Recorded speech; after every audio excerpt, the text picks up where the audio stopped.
قسم په الله چې نن يهوديان ستا په قرآن لوبې کوي، والله نن يهوديان ستا قرآن سيزي هغې ته اور اچولی او تمام دنیا ته ښي او يهوديان وی قرآن مې وسېزو. تپوس والا رانه کم خلک دي چې مانه د قرآن تپوس وکړي؟ د قرآن د تپوس والا خلک نه لرم الله، د قرآن د عزت ګټلو والا خلک نه لرم الله. زما ځوانان الله د فیسبوکونو په تماشه پراته دي، الله دا د یوټیوب او د ګوګل په تماشه پراته دي، دی په خپلو مزو کې پراته دي. نن کو په قرآن لمبې بلې یو قرآن راته چغې وایي و مسلمانه په ما لمبې بلې دي، مانه لمبې مړې کا. مسلمانه ما سره هر قسمه ظلم وشو، زه باتروم ته ګزار کړم. مسلمانه په ما یې د پاسه خپې کې غوستلې، مسلمانه په ما یې اورونه ولګول، مسلمانه زما بېعزتي وکړه. و مسلمانه ته چېرته چې د قرآن تپوس نشي کولی، د قرآن اواز نه اورې، قرآن د مظلوم نه ته به کله راویښېږي؟ د قرآن سره به ظلم نه کېدو که نن ابوبکر صدیق ژوندی وي، د قرآن سره به ظلم نه کېدو که نن عمر ابن خطاب ژوندی وي، د قرآن سره به ظلم نه کېدو که نن عثمان ذوالنورین ژوندی وي، نن علي مرتضی ژوندی وي، نن خالد ابن ولید ژوندی وي، نن د پیغمبر وفادار صحابه وي، والله د قرآن سره به دا ظلم نه کېدو. نن کو سلطان صلاح الدین ایوبي ژوندی وي، د قرآن سره به دا ظلم نه کېدو. نن کو محمد ابن قاسم ژوندی وي، د قرآن سره به دا ظلم نه کېدو. نن که طارق ابن زیاد ژوندی وي، د قرآن سره به دا ظلم نه کېدو. نن که معتصم بالله ژوندی وي، د قرآن سره به دا ظلم نه کېدو. و د امت مسلمه لیډرانو تاسو ته وایما، و د امت مسلمه قائدینو تاسو ته وایما، واکدارانو تاسو ته وایم د مسلمان واکداره، د مسلمان مشره په قرآن دله اغیار لوبې کوي، په قرآن دله اغیار ملنډې وایي، قرآن یې دله وسېزو، قرآن ته یې دله اور واچو، قرآن یې بېعزتي بې حرمتي وکړه. تاله به کله خوب د دې خوبونو نه به کله راپاڅېږي، دا ضمیر به ستا کله ژوندی کېږي. زه څنګه تا پوه کړمه کم الفاظ راوړم د امت مسلمه، د ځوانانو دپاره، د مشرانو دپاره. و مسلمانانو قسم دی په قرآن پرونم لمبې بلې وې، قسم دی پرونم قرآن سوځېدلی دی، هغه قرآن ما ته اواز کوي و معتصمه چېرته یې، و خالد ابن ولیده چېرته یې، و محمد ابن قاسمه چېرته یې، ما باندې اورونه لګېږي چېرته یې؟ زما تپوس وکړه. زما قرآن لاړو وسوځېدو،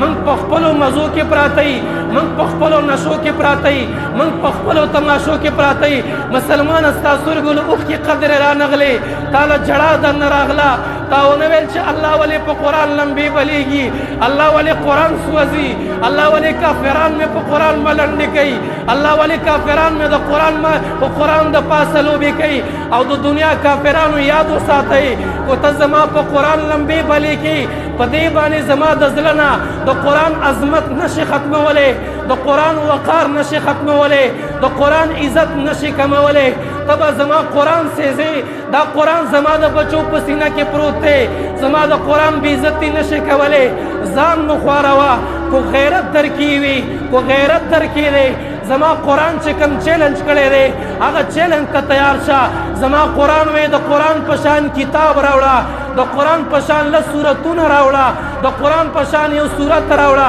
یو حرف د قرآن په شان راوړه، یو ټکی د قرآن په شان راوړه. ته زما د قرآن بېعزتي نشي کولی. او کم خلک چې د قرآن بېعزتي کوي لږ په تاریخ نظر واچوئ، هغه الله ذلیله کړي دي، هغه الله خوار کړي دي. او علماو تاسو ته وایمه، او دیندار خلکو تاسو ته وایمه، لږ د خپل اکابرینو تاریخ وګورئ. هغې د دې قرآن دپاره جیل برداشت کړی دی، هغې د دې قرآن دپاره اتکړۍ برداشت کړي دي، هغې د دې قرآن دپاره بچي یتیمانان کړي دي، هغې د دې قرآن دپاره ځان سختو ته نیولی دی، هر قسمه قربانۍ ورکړې، خو د قرآن بېعزتي نه ده پرېښې، د قرآن بې حرمتي نه ده پرېښې. مسلمانه ولې نن دومره غافلی؟ مسلمانه ولې د قرآن احساس د سره نشته؟ ولې د قرآن غم د سره نشته دی؟ امام الانبیا ویلیو، امام الانبیا فرمایلیو یو وخت به داسې راشي کافران به په تاسو زړور راځي، جرأت سره به راځي، صحابي ورته وی د الله رسول من به کم یو د الله رسول من به نه د الله رسول ورته ویل تاسو به زیات یې خو په تاسو کې به ایمانی غیرت نه وي تاسو به د سمندر د زګ نه سوای تاسو به د سمندر د زګ نه زیات یې خو په تاسو کې به غیرت نه مسلمان کم دی پتا کې غیرت نن دې په قرآن ملنډې والی کېږي ستا د قرآن تا چې کوم قرآن په جومات کې ساتلی دی هغه قرآن جړا کوي تا چې کوم قرآن په کور کې ساتلی هغه قرآن جړا کوي کافران پې ملنډې کوي کافران پې مسخرې کوي کافران پې خنداګانې کوي هغه یې پې بېدبي دي معافي والله نشم ویلی جړا راله راځي هغه یې په د پاسه متیازې وکړې هغه یې باتروم ته ګزار کړو وځوانه په کم خوب باندې ودی وځوانه کله قرآن ګټي کله به قرآن ګټو کله به د قرآن دپاره غیرت کوو کله به موږ کې د قرآن دپاره عزت او کله به موږ کې د قرآن دپاره جذبه او وقار راځي کله به راکې دا غیرت راځي کله به راوچتېږو د قرآن دپاره کله به وایو چې قرآن مې کتاب دی الله سبا الله ته څنګه دی چې الله قرآن زما کتاب و الله به وایي چې کافرانو پې ورونه بلول ستا کتاب نه و چې کافرانو باتروم ته ګزاره و ستا کتاب نه و چې کافرانو پې ملنډې کولې ستا کتاب نه و چې کافرانو پسې مسخرې کولې ستا کتاب نه و تا کې دومره غیرت نه و تا کې دومره ضمیر او وجدان نه و چې قرآن پورې خندا کېدله تا له جړا نه درتلله تا جړا نه کوله ستا په سترګو کې اوښکې قدر هم نه راتللې ستا په زړه کې درد هم نه راتو ستا په تندي کې ګونج هم نه راتللې ته نه پریشانه کېدلی چې قرآن بې عزتي کېږي د قرآن بې حرمتي کېږي دا به څه کېږي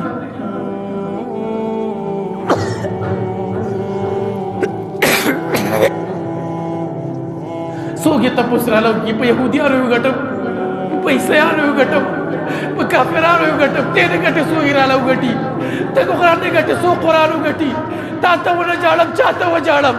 چې زما په قرآن اورونه بلیږي زه تا ته نه جاړم چا ته وجاړم چا ته لاړ شم د چا ور وټکومه چا ته وایم چې قرآن مې سوځي پې اور بللی چا ته وایم چې قرآن باندې لمبې بلې دي چا ته د خپل ګریوان وشکوم چا ته جړه او فریاد وکړم مسلمانه تا نه علاوه چې ته غم نه کې ته نه راپاڅېږي تا له پې جړا نه درځي تا له پې خفګان نه درځي زه د چا درله ورشم وجاړم جړا وکړم قسم په الله سره مې پرې پرې دی په دې کار باندې د زړه مې غواړي چغې سورې ووامه دا امت مسلمه څنګه را بیدار کړمه دا ځوانان څنګه راویښ کړمه تاسو له څنګه ضمیر درکړمه تاسو له څنګه احساس درکړمه تاسو کې څنګه غیرت ایماني راولمه تاسو کې څنګه جرأت راولمه زما خو زړه په دې چغو باندې وچاودو چې باتروم ته قرآن پرېوځو کافر به مې تیزې وکړي تا له نن جړا نه درځي کله ته جاړې